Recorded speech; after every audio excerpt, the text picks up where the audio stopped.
Hey, Dr. Lee. This is our design presentation for our design review 2 for the solar charged Bluetooth car. We are T.R.E.E, the real electrical engineers. I'm Padilla, analyst, digital hardware design. I'm Patillo, the recorder, the spokesperson, and the systems engineer. I'm Tristian Seegars, the leader, the pessimist, and the analog design. I'm Ronnie, Stevenson, optimist, and software design. And our advisor and customer is Dr. Lee. Our motivation for this project was to contribute to the development of green energy and help decrease air pollution. As you can see from this chart we have, the codes being used at a very large scale, and it also is a very big non-renewable source, so we're trying to switch that around and use more renewable sources. So pretty much what we will be presenting to you today is our requirement specifications, the proposed design, the design test, and our project plan.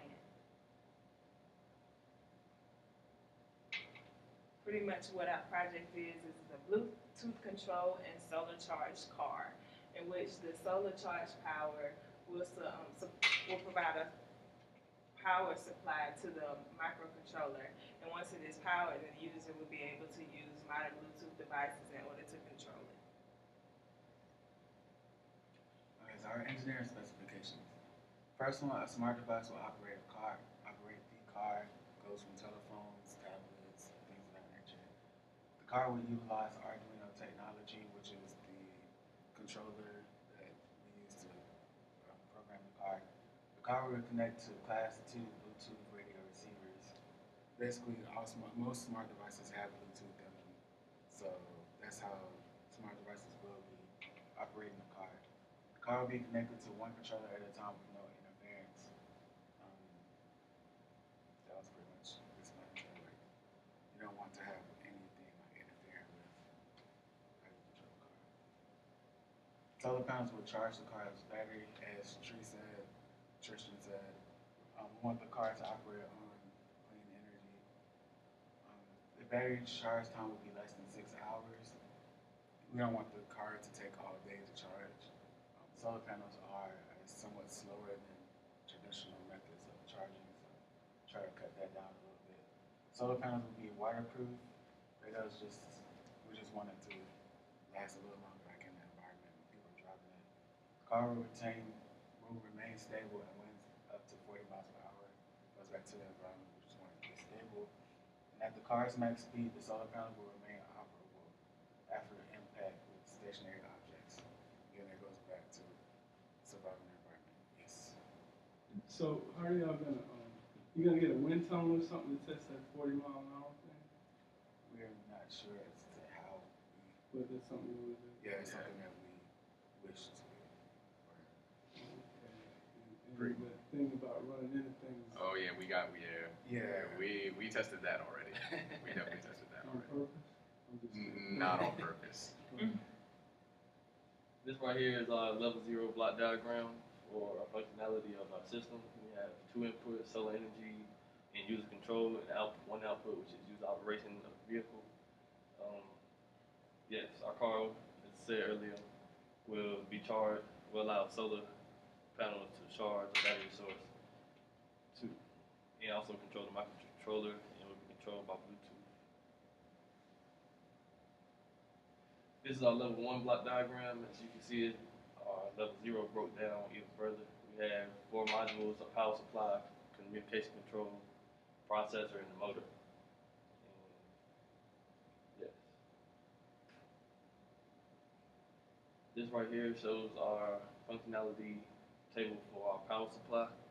It has 2 inputs: the solar energy and outputs DC power, which is the solar panel basically is going to charge the battery.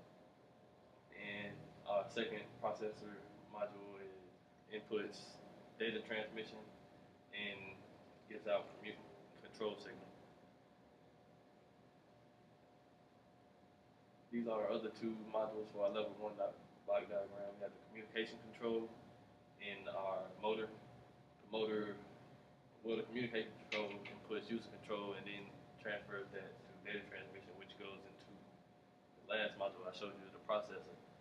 And then our motor takes in DC power from our solar panel and also takes in communication control signal and it outputs user operation to the vehicle. This is our level 2 block diagram. Main input is the user control. From user control, it goes to the main controller on the actual car. Then there's a string between the controller and the communicator. They constantly send data back and forth. The main output is data from the communicator. And this is our functionalities. We have the controller module and communication module. Like I said, the controller and communicator, they're constantly communicating back and forth. That's what, I guess this is the breakdown. So right here we have our UML diagram. Our UML diagram gets split up. We use UML because there are multiple functions going on in our car at once, mainly because of the Bluetooth functionality. So with Bluetooth, you have a receiving, and then you have transmitting, and then we also have the charge system that we're going to enable. So right from the beginning at the top, you want to turn on the switch, turn it off or on, and then if it is on, you go into our fork over here at the top left of the screen, and then you got your transferring data and receiving data. So basically, transferring and receiving data is you being the user and putting in some type of input into the controller to make the car do whatever it wants to do. And then also you have your charge system. So over in our charge system, which is on the far side of the screen, we have our solar energy that's harvested. So if there are batteries in the pack, right now we change it around so if there are no batteries, if the battery's not connected, or if there are batteries in the pack. So if there's no batteries in the pack, it's going to run solar energy. We're going to try to make the car run off solar energy alone. If there are cars in the pack, so we have, that's one that goes further down, solar energy charge. The solar energy charges the battery pack, but it'll be mainly running off the battery.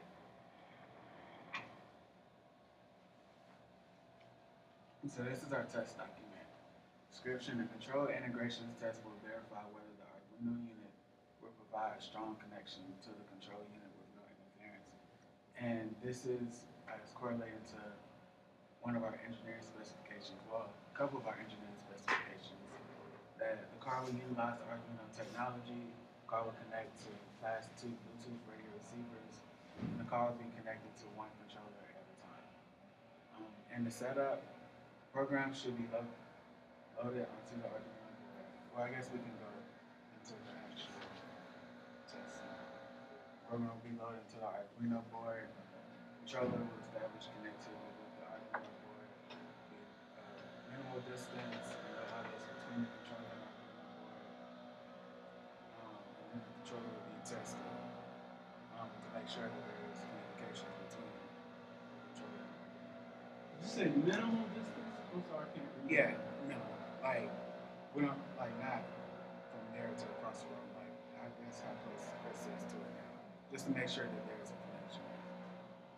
So the control that we're using, as said in the, or as we specified before, we'll be using a PS3 controller to control our car.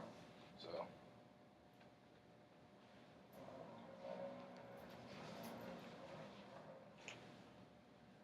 right here's the demonstration part.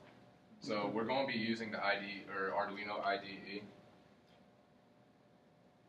And this goes along with the first step of the actual test document, is loading the code onto the actual Arduino board. So to prove to you that it's actually working, I'm going to pull up the serial monitor, and what you should be able to do is I'm going to give you this controller, and then you can just put in some inputs, and you'll see the inputs actually come up on the screen to kind of prove that we do have our connection working.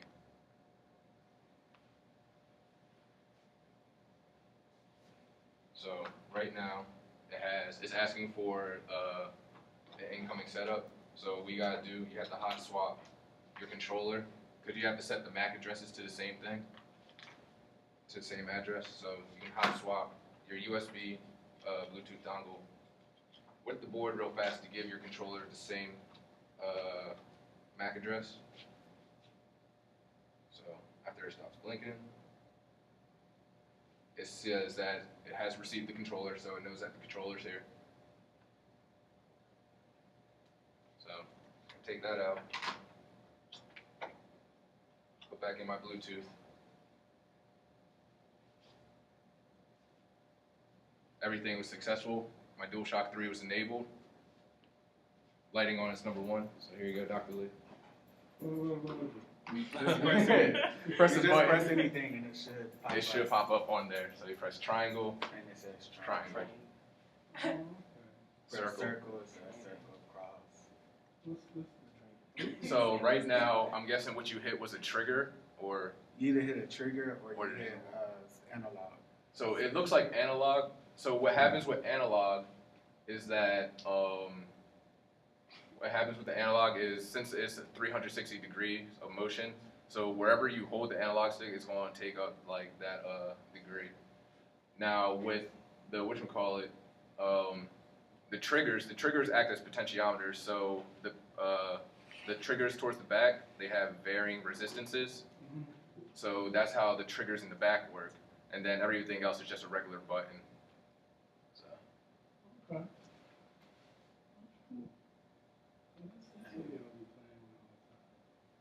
Yeah, so I guess that goes through the whole test from setting it up to, of course, Chris set it up here and then taking it back there, tested it at various distances.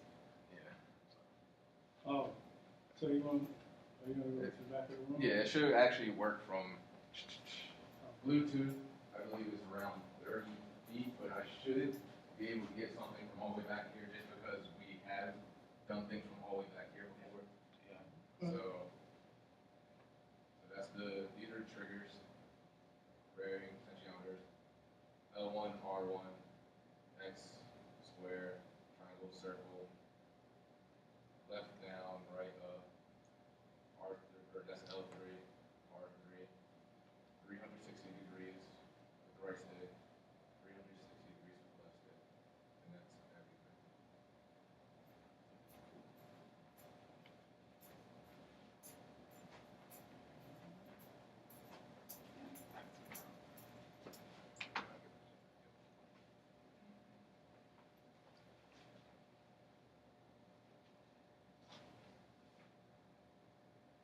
So like I said, this goes through 1, 2, and 3 of the test document. The only thing left would be after an extended period of time would be recording data, I guess at different distances and putting objects in between the controller and the Arduino board to see the responses then.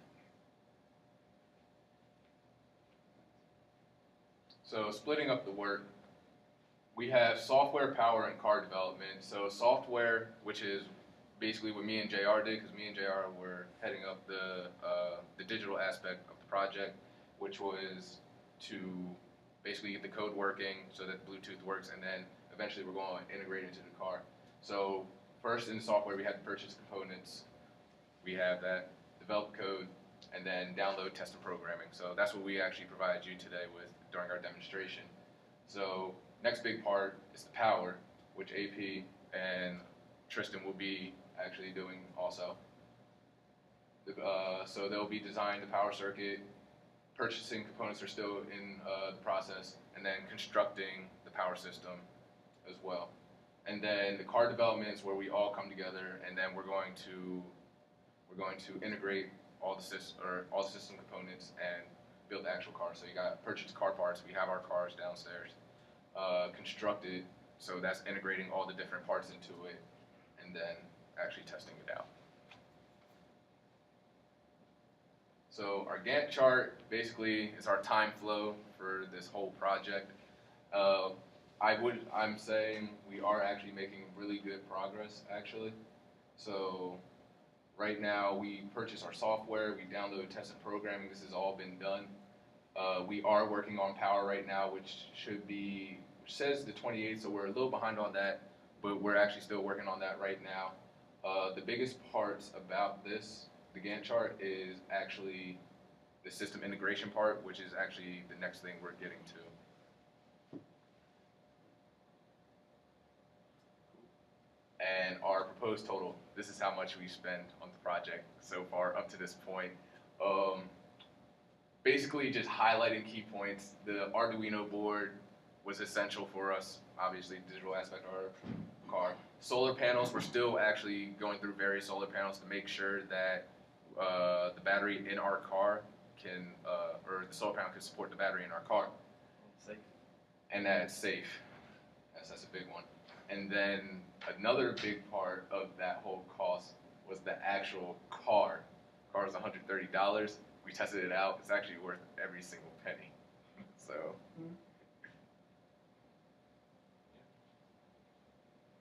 So, in conclusion, we're gonna give you the project's progress. The code for the smart device has been developed. The controller can communicate with the microcontroller, as you've seen. The solar panels are producing voltage and are in the process of powering motors. For the design, the current changes have been made to the block diagrams, and the flip-flop charging system has sidelined for the time being.